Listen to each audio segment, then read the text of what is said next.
look at the Roxi 3, designed by Todd Knife Tools. And if you know Todd Knife Tools, you immediately knew that's who designed this. Who else could have possibly done it? It looks so much like their knives.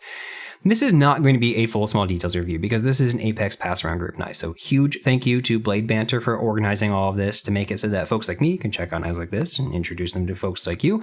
But the consequence of that is that I've only had this for a short period of time. I'm not allowed to do a whole lot of cutting with it, anything that would meaningfully risk the condition of the knife, so for the next viewer to check out, and I'm not allowed to take it apart. But there's nothing going on mechanically in here about how this is built that would make me think that I needed to take it apart. Anyway, it's not going to be a full small detail review. I think of it more as an overview, but we are still going to get pretty darn nerdy. Quick update, because it turns out I actually got this exact knife sent back to me and to keep, but I'm not going to keep it. I'm going to give it to one of you, not in this video, but in my upcoming belated at this point 3K giveaway. Yes, I am going to be doing that really, really soon. Now, it doesn't always work this way, but some of the larger companies like if they send a knife to Apex Pass around, they're not actually expecting it to get sent back to them. They're donating it to the group. Now, if that happens, what Blade Banter does when he organizes this is he sets up a random number generated lottery, and all of the channels that were in the pass around for that get entered into the lottery, and it goes to one of them. Now, but coincidentally, my number got drawn, so I actually got this knife back, and I thought this would be a great opportunity to give it to one of you guys. Now, officially, that means this was donated by so huge thank you to for donating this to my channel indirectly, and as a result, donating to the upcoming giveaway.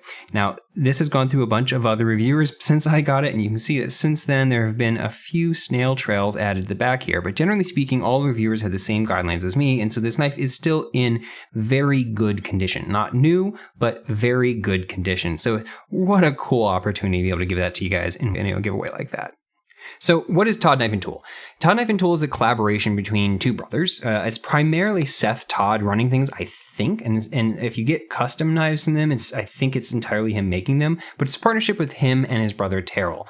And yeah, they have a very specific style, like I said. All of their knives clearly belong together. And this particular one, the Roxi 3, I believe is actually the third iteration in the Roxi line, but the 3 there is indicating the blade length, not the fact that it is number 3. Because the first one is the Roxi. It was a 2.6 inch knife, but they all have the same kind of like finger choil thing sticking up. So the 2.6 inch version has only a 2.5 inch blade. And then I believe what came next was the Roxi 4, which is just a hair under 4 inch blade, 3.98 inch, and with the choil, a 3.75 inch cutting edge. And then finally came the Roxi 3, which is just over a 3 inch blade. This is a 3.135 with a 2.865 inch cutting edge.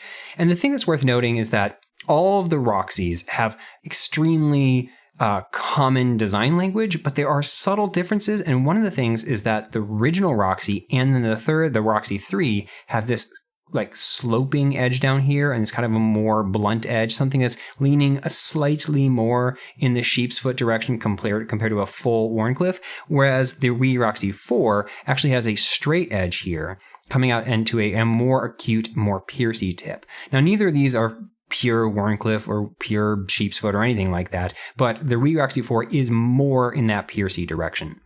Now, they have other knives through Bestech as well, and again, they all have this commonality, the same design language, same everything. And they have the Shodan, which is again like a 3.9 inch knife with a 3.5 inch cutting edge. They've got a very similar one called the Exploit, a little bit smaller, 3.5 inch, but 3.37 cutting. And then they have this thing called the Malware, which is back up to 3.9 inch, and it is just the pointiest looking thing I have ever seen. Wildly needle knife. It's crazy.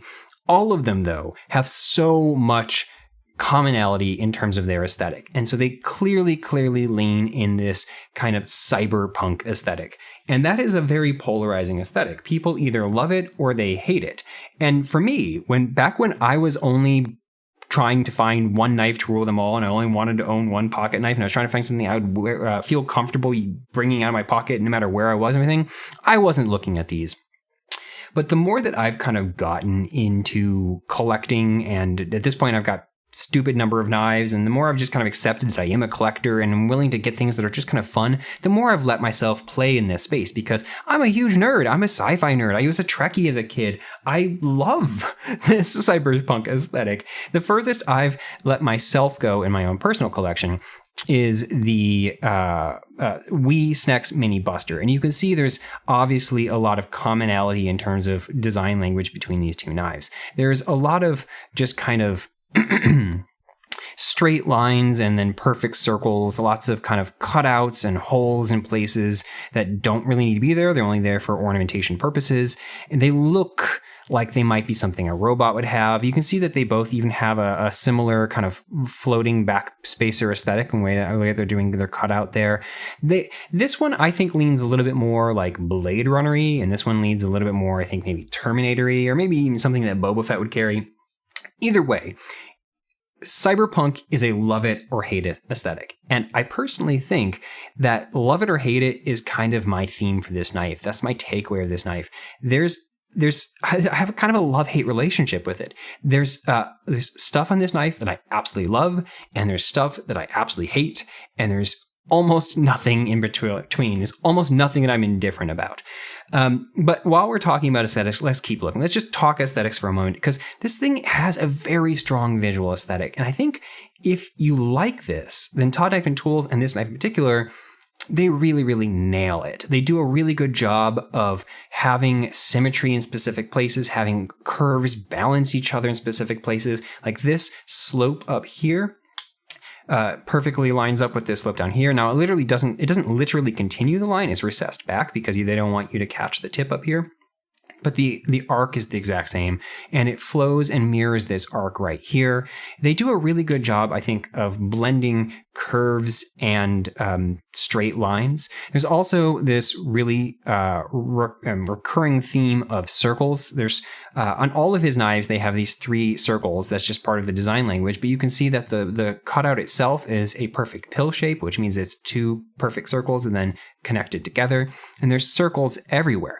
I don't normally like a lot of hardware on knives, but this is the kind of knife where this hardware, I mean, there's a reason they made it pop bronze. They're not trying to hide it. They want you to see it. Having a bunch of bolts on stuff is part of the cyberpunk aesthetic. Another part of that is this kind of tiered approach. You see the same thing over here, where these are like flat layers that it looks kind of almost topographical in that way, because it's supposed to look kind of like layers that have been bolted on, and that's part of why these are showing up as bolts.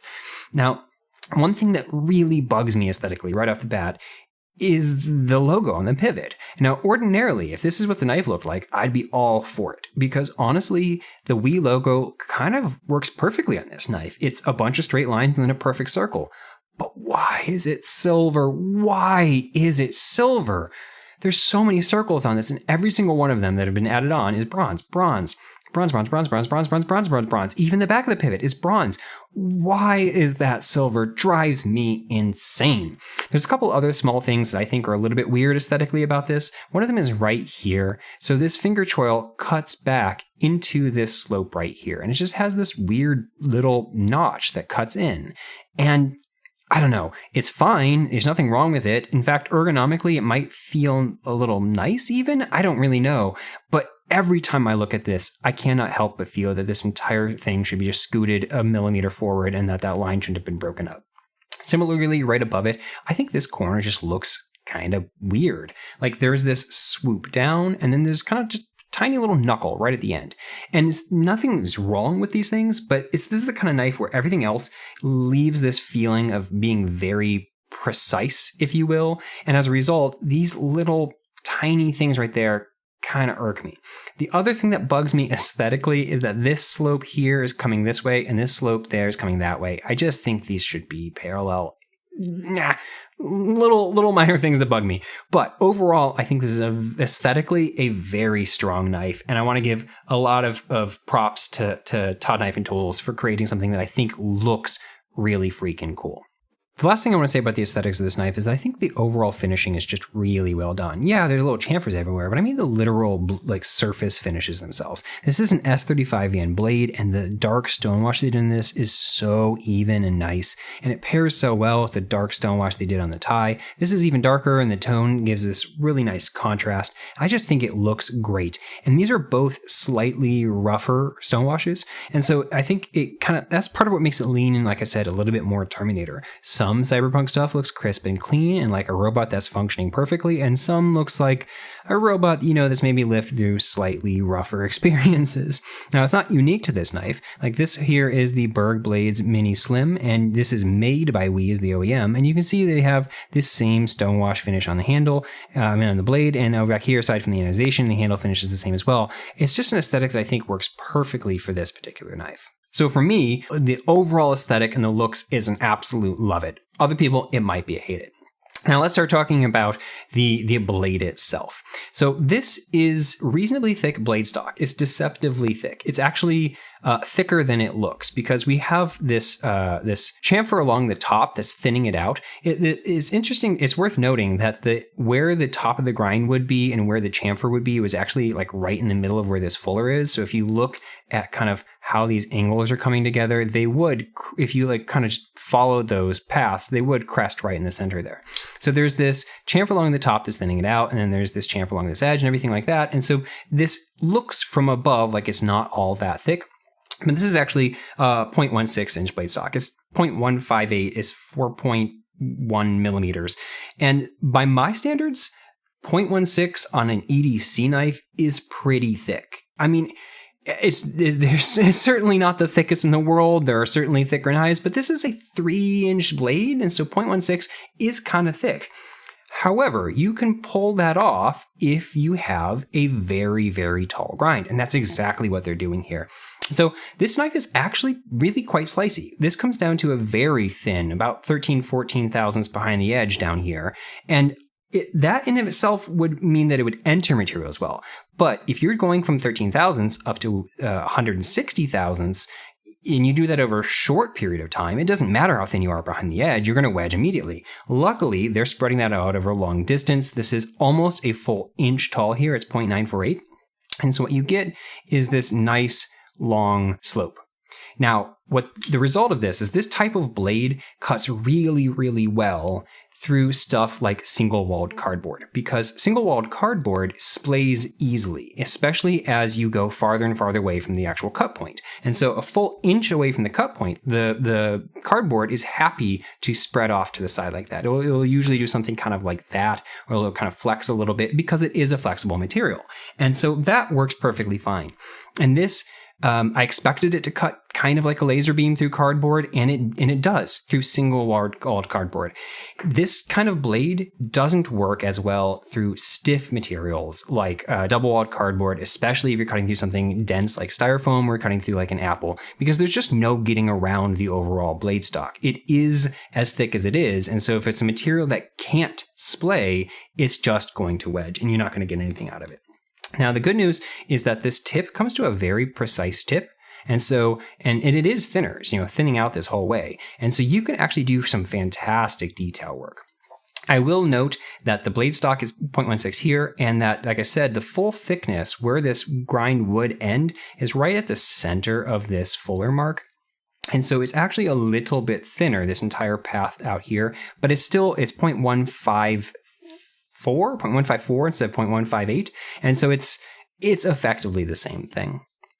Now, the other thing I want to say is if you do have to end up putting a lot of force through it, ergonomically, this is designed with this choil in a way that you can really easily put your thumb up here and push with a lot of force. So if you are cutting through something that requires a lot of force because of the thick blade stock, it is perfectly comfortable to do that. Now, I said that this is 13 to 14 thousandths behind the edge, and let's talk about how they're doing that back here. So this finger choil comes and extends the full stock the entire way. This part would be called a ricasso, and then the plunge grind is the thing that's taking it from that full thickness down to the thinnest behind the edge. And in one regard, I really, really love how they did it. It's a very steep cutoff. You can see that it's not a perfect wall, but it's a very, very quick drop off. The Problem is that there's absolutely no sharpening choil whatsoever. And so what we get is this just kind of really ugly edge termination. You can see that their attempt to sharpen just kind of fades off to the back, and then they don't want to go up on this curve right here, so they just kind of stop. So this last back part is just not sharpened whatsoever. And then you can see, like I said, they're kind of just fading. So when you're going to sharpen this yourself, it's just a little bit harder. Now, it's not the end of the world. You can do it. And if you're used to sharpening Spyderco knives, for example, then that's something you'll find in Spyderco quite often. The result is that you just can't get all the way up to the edge. If you do, you're going to be kind of going up onto the curve, and you also run the risk of knocking into this back corner, which means you could chip the side of your stone, or you could scratch the edge of the knife. I don't know. This is thin enough down here that's going to be easy to sharpen, at least for a while, because it's such a small amount of material, but it's just not going to be the easiest at the end. And the thing is, this is an intentional thing. It's something that they do on every single one of their knives. All of the ones I mentioned at the beginning and anything that I missed, anything I've ever seen from them. And if you go on Instagram, you can find Todd Knife Tools commenting that this is in fact intentional. They say they do it, quote unquote, for functional purposes, and that they're not going to change it. So yeah, this is one of the first things that I just kind of hate. The blade stock thickness, I would say, is also like 0.16 is a hate for me, but they pull it off with the tall grind, which is love for me. But I kind of hate this. We'll talk more when we talk about closing action and what it's like to use this finger choil, what they might mean when they say functional purposes. But personally, I hate ugly edge termination like this. As far as this choil goes, ergonomically, one of the things they did really, really nicely is the fact that they give you the full thickness. It does have that problem we talked about with the lack of sharpening choil, but you do have this entire thick spot here to press on. And so when you are holding it like this, it's just kind of a dream. It feels really, really nice. This is a implementation that you'll find on some Spydercos, you'll find on Strider knives, stuff like that, where they'll have the full thickness as this big kind of pronounced ricasso, and it means that you just have a very comfortable spot to put your finger. So let's start talking about this jimping. And this is a case where there's a love it and a hate it all in one go, because there's two different kinds of jimping here. We've got jimping that's closer together at the back and is much shallower, and then further apart at the front and much, much deeper. And this jimping here, I love. This is what I would consider pretty perfect jimping. It's sharp, crisp edges, so it catches your finger really well, but the tops of the jimping parts are thick enough, and the crests are shallow enough that it doesn't hurt at all to push on this. I love it. So why did they do this? This is my least favorite kind of jimping. It's the kind of jimping that just really sucks to push pressure on. And yes, sure, if you're using a hard-use knife with gloves out in the woods or something like that, then great. Sometimes you want thick jimping like this because it still catches the leather glove you're using and you don't feel it because of the leather glove. But this is a 3-inch cyberpunk EDC knife. Why put this kind of jimping on that? I hate it. I absolutely hate it. And it falls right where you want to put your thumb in this kind of grip. I said earlier that it's easy ergonomically to put a lot of pressure in, but if you're pushing a lot of pressure down, I only think it's comfortable doing it right here. This is comfortable. This I'm pushing on these little pillars that are just digging into my thumb. And I hate it. I hate it. I hate it. Love it. Love it. Love it. I wish they would just do it all the way through. Why did they make this up here? I honestly don't know. It's this part of the jimping is primarily used for the front flipper tab. And my gut says that they just think that this is more comfortable in this kind of grip. But the reality is it's more comfortable in every kind of grip. And this is just as functional if they wanted to put this all the way up. So it just strikes me as odd that they acknowledge it's more comfortable to use this kind of thing in one position, but they don't care about it being in another. Now let's talk about the handle. And the handle is where a lot of my kind of love it and hate things comes, because there's ergonomic aspects that I absolutely love. And then there's just kind of little sharp corners everywhere. Some of them matter, some of them don't. Some of them really bug me, some of them don't, but it's weird. So this handle, for me, I have medium glove size hands. I fit like this. I'm rolling off onto this back part, but I kind of love the way it feels in that grip. I actually can scrunch my fingers up if I'm willing to kind of roll up on this a little bit and try to get up in here, but that I'm really scrunched. So this is where that grip would fall for me. And I don't normally love when my finger is trailing off the back of a knife, but this is clearly designed to work that way, and it does feel very comfortable in hand. Now, I think there are certainly people whose hands would mean that they would fall like that. If your fingers are much wider than mine, then you probably have no choice but to land on this top part, in which case, I don't know how that would feel, because at that point, your pinky finger is probably completely falling off. Now, I normally don't like landing on points like this, and I was worried that this would be sharp enough that it would suck, but it honestly doesn't feel that bad to me, but I can't actually arrange my hand in a way that would emulate what that would be like for someone whose fingers is actually that size. I think it's, I don't know, I think it might be okay, it might be not. For me, in this grip, I love it. But then, of course, you can choke up. When I choke up, this also feels very, very natural and intuitive.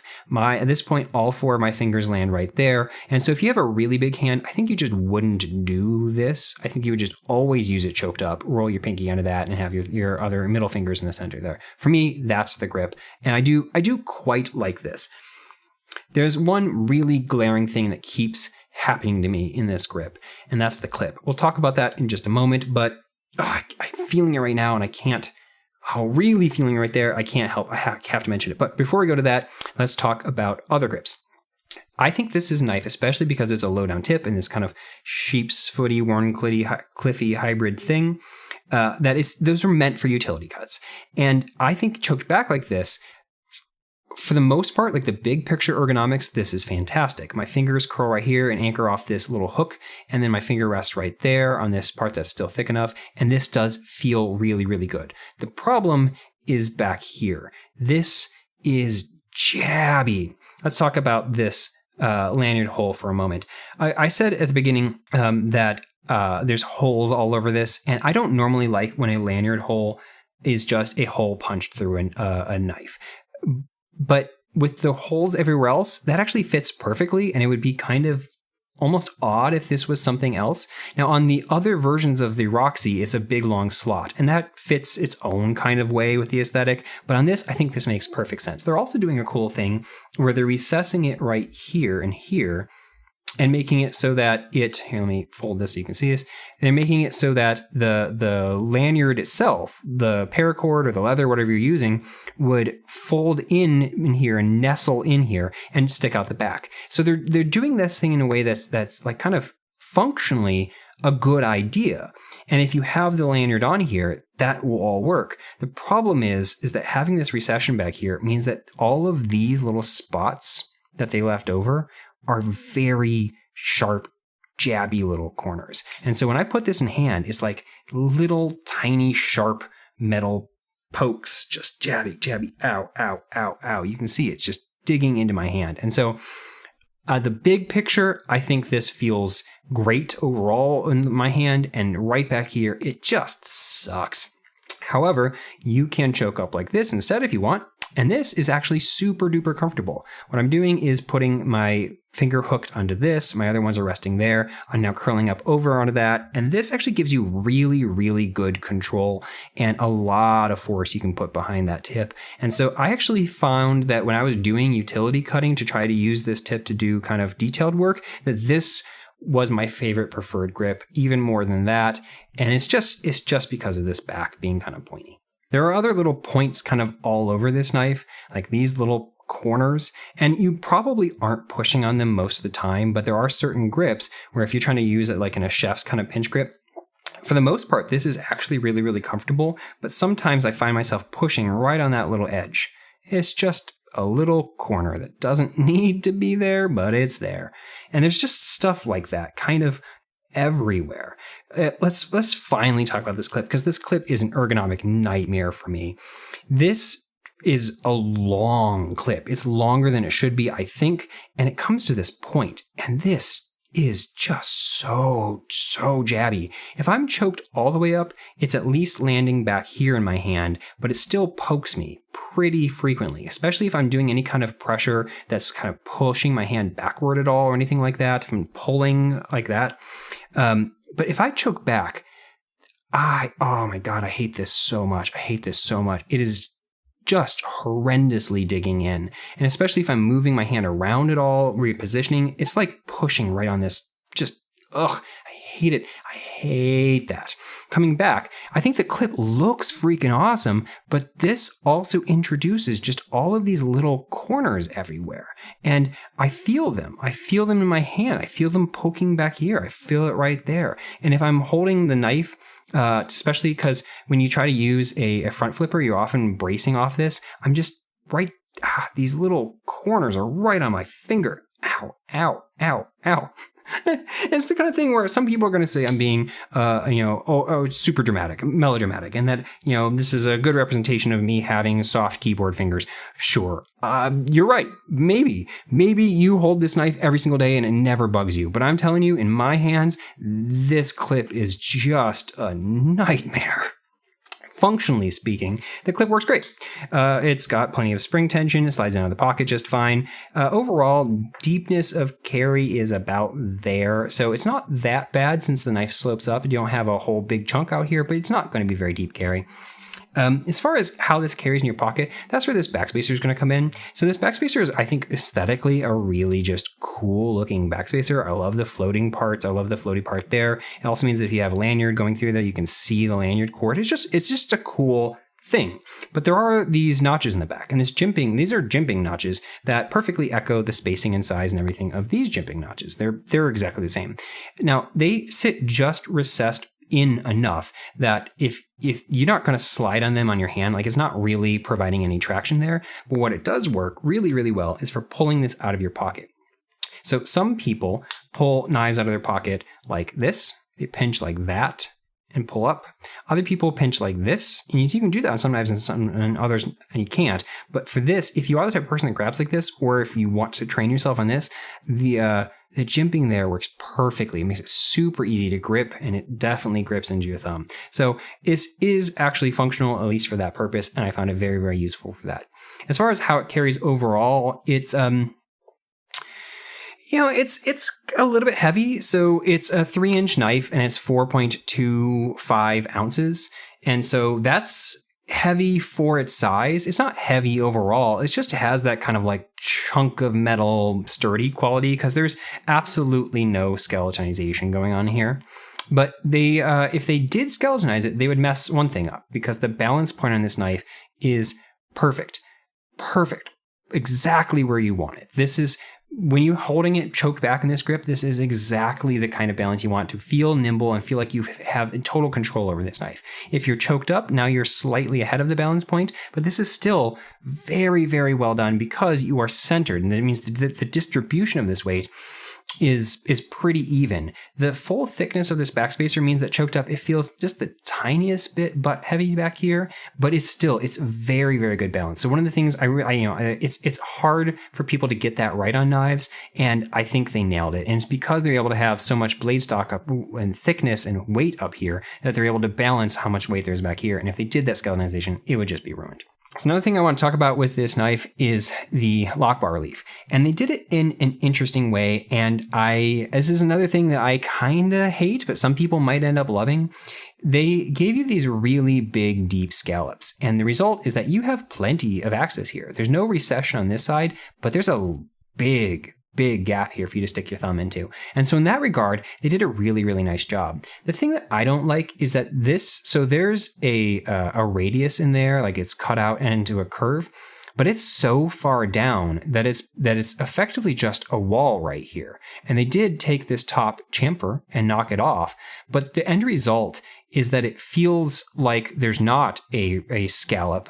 It feels like you're just pushing against a thinner handle material. It's just like a straight wall that's just thinner than it was before. And so while they did take that chamfer, that tiny little, the exact edge corner off, it still feels like you're just kind of pushing up against a hard wall. And so it's just more comfortable on a knife like this where there's a slope that you're pushing against, because then you're pushing against a surface that's matching your thumb, as opposed to this, you're pushing against something that's just instead of, well, how do I balance that? Instead of pushing like this, you're pushing against like that, just on the edge. And so this lock bar is actually really, really quite stiff. It's a very firm lock bar pressure. And we're going to talk about that more in the closing action. But the result is that it's very easy to open this lock bar open, but it's not comfortable. And so this is a knife that's very fidgety in some ways, but I always found that it's just kind of a bear to push on this, and I don't enjoy the experience of using this, even though it is easy to do. Now, the other thing I want to talk about is this over travel stop. They did it in an interesting way. A lot of times that'll be built into the steel lock bar insert, and you can see there is a steel lock bar insert. It's right there, but it doesn't have any little bit that extends down into the frame. It's entirely this that's acting as the over travel, and this will be reminiscent at first glance of something like the Hinderer over travel stop / lock bar stabilizer, but this one is only acting as an over travel stop. It's not really functioning as a lock bar stabilizer, and it has to do with the positioning here. So this is a whole thing. Hinderer put out a video a few months ago that he kind of got him some flack because he came across as a little bit pompous in it. But in it, he was talking about the over travel stop / lock bar stabilizer that he invented. And he was so, he said that it was really important to him that people recognize and acknowledge that it wasn't just a over travel stop, that it was also acting as a lock bar stabilizer, stabilizing pressure in this direction. And you don't want it to not flex downward. And a lot of people posted videos of their Hinderers and showing that it does indeed still flex downward. And the reason is because it is helping as a lock bar stabilizer, but it's just not a very effective lock bar stabilizer because it's placed all the way back here. The reason why the lock bar flexes in the first place is because titanium is flexible. It can flex. And by shortening by putting a lock bar stabilizer right here, you're shortening the length of this lever arm, but it's still a very long lever arm, so it still has a lot of room to flex. You would want the lock bar stabilizer a lot farther forward so that where you're like more in line with where your actual point of pressure is. Because now, like let's say this was acting as a lock bar stabilizer. Our lever arm distance would be only this long, and that's very stiff. So this wouldn't flex. The problem is he can't put it there. He says he actually explains this in that video. He said it in just like a single sentence though, and a lot of people kind of missed it. The reason why he puts it as far back as he does is because he needs it to remain under the bar. If you look, the lock bar by definition is springing inward, which means the farther forward you go, the more and more the lock bar comes in. And so he puts the lock bar stabilizer, in his own words, about a third of the way up the lock bar, because at that point it's still underneath the lock bar. If you look at this, I'm going to zoom in. When you put it all the way at the top like this, it's no longer underneath the lock bar. It's kind of hard to see, but do you see how there's a little bit of black right there? There's a little bit of black. That's you seeing the gap underneath this and between this. And what the result is, like this, if you were to push down on this and try to push down and have it contact that to act as a lock bar stabilizer, you'd only be making contact at the very, very back right there. So it might a little bit help, but for the most part, this isn't actually capable of acting as a lock bar stabilizer. But it is an over travel stop, and it works perfectly fine for that. Okay, let's start talking about action. This actually has a fantastic middle finger flick. I really, really like it in the kind of put your meat of your finger in and push outward kind of way. I really like it in the put your nail in and flick outward kind of way. I really like it in the use the side of your nail and flick outward kind of way. And you obviously would more likely use the hole here to do any kind of reverse flicking, but it does have this fuller the entire way. So you can also put your finger down in the fuller and flick outward. I honestly really, really love that. I also find that the thumb flick on this is one of the easiest I've experienced. I'm historically really bad at thumb flicking whole knives, but this knife, especially with the way that this clip works and everything, it's just easy. It's not comfortable, but it's easy to anchor this in my hand in a way. And then there's enough of a crisp edge right here. It's not the kind of thing that's going to scratch your nail. There's enough of a crisp edge that it's really easy to get in there and press. And also the hole is lined up with this spot right here in a way that you can do both out and up and not run into the handle. And so it's just really, really easy to thumb flick this knife. And that's saying a lot. I suck at that, and the fact that I can do it so easily in this is awesome.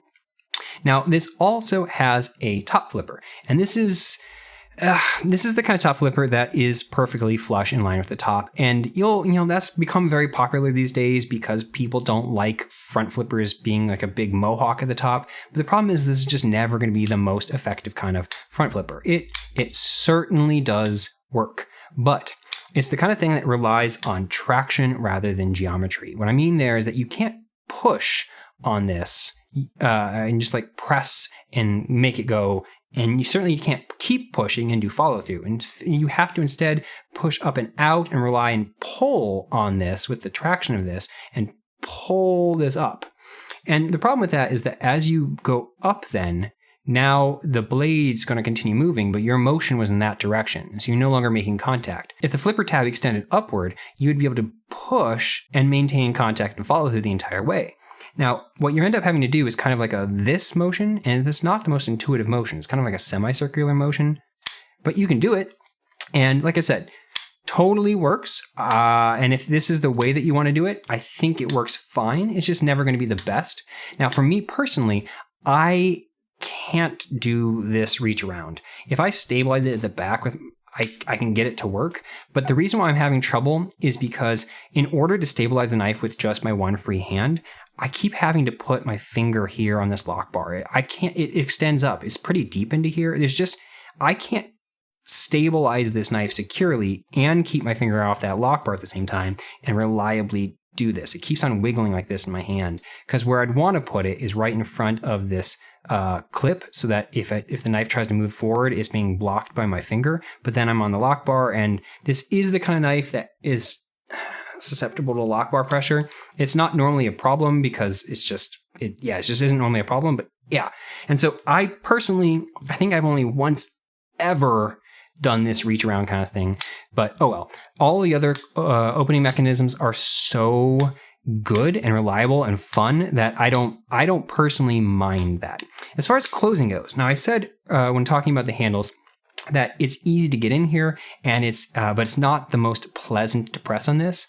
Now this is the kind of thing where this is the one part about this that makes it not super fun to fidget, is just pressing on that lock bar. But the actual closing itself is delightful. There's a heavy enough blade here that it really wants to go home. I'm doing the absolute lightest of shakes and it'll go. And if you do any kind of like intentional shake, it goes home so easily. I love that. Now, why is it not free falling home? Because this is actually a reasonably heavy blade. And the reason is because this lock bar pressure is so strong. If you were to lighten this lock bar pressure and make it so this was just not quite as firm in here, this blade would absolutely just guillotine home. I guarantee it. But you would end up losing some of your detent strength because this is the kind of detent that's getting a firm detent out of a strong lock bar pressure and medium engagement. It's not shallow engagement, but if we look, you can see there is a gap. Well, it's not the easiest to see right here, but there is a gap, and so it's not fully deep engagement. If a light lock bar needs pretty deep engagement to still have a crisp and firm detent, and so I don't know. I think I personally, if this were my knife, I think I would just leave it like this because this is a kind of, in my view, ideal kind of closing. It's not the best ever, but it's the kind of thing where if you try to close it, it closes it. And if you don't try to close it, it won't fall on you. It is really easy to make it fall to your thumb. And so that's why I don't care about the detent engagement in terms of closing. So I often talk on knives about where does it hit the detent? Is it early or late? And on this one, it's middle. It's 15.5 degrees. That's a lot better than some knives. Some knives are 20, 25 degrees. And some knives are even better. And it's interesting because Civivi, the budget brand from Wii, consistently does about 8 degrees. And so getting it up onto the detent ball, so you're past the detent ball and making it easy to close, is something that they're doing a lot better on Civivi than they're doing at Wii. But I don't care on this knife because it's easy enough, and it's also super easy to have it fall to your nail in a safe and reliable way. And this is one of the things when it comes to what makes this edge termination here functional. If you look at how this falls, if you're closing it in this way, the way I tend to close it, where my thumb is in a vertical orientation, now it's falling to my nail in the middle of this choil, and there's no harm that can possibly come to my thumb. If you're the type of person that instead presses with the front and your nail sticking out like this, where it's going to fall is right there, and the back of the edge is going to hit you. And on a lot of knives, if this was sharpened all the way back, that edge is going to fall down and like jab in and cut into your finger. But if you look at what's happening here, it's this fully blunt, fully rounded part that is making contact. And so it can't hurt you at all. And so from a closing perspective, like a safety perspective, it is better, I guess, to have it done this way. The real thing is just about in ergonomics and finger choils, like I said earlier. But yeah, overall, I think closing this knife is honestly, that part sucks, but the rest is kind of delightful. So let's kind of talk about my final thoughts on this. Now, this is a knife that I was really eagerly anticipating. In fact, a lot of people were. This was a popular knife in the pass around. A lot of people signed up for this. So it's, it took a while to get to me, and I've been really excited to check it out because I just think it looks so cool. For me, the sharp corners that at least, especially in my hands, really do not work. The sharp corners everywhere and this jimping and just kind of how pointy everything is. This knife is not going to be a keeper for me. Like if I won't go out and buy one is what I mean. And that honestly was kind of sad because I really liked letting myself kind of play in this cyberpunk space with the mini buster. And so I was kind of hoping that this would be a home run for me and that I would be able to kind of build out that part of my collection a little bit and have some fun things in that way. But I just can't get past the little bit of sharpnesses in certain spots that, at least on my hands, jab into me every single time. That clip, is a total non-starter. But if you have bigger hands than me, or if this hits in your hand in a different spot, or if you just don't care, or honestly, man, someone like Blade Choppy style could just cut that tip off and it would just make it an infinitely better knife. So if you like the aesthetic, if you want something this size, and if you want something that is honestly one of the coolest looking cyberpunk knives out there, I don't know. I think you at least owe it to yourself to give it a try, because if this does work in your hands, it's a really badass knife. Okay, thank you guys for watching, and I'll catch you guys next time.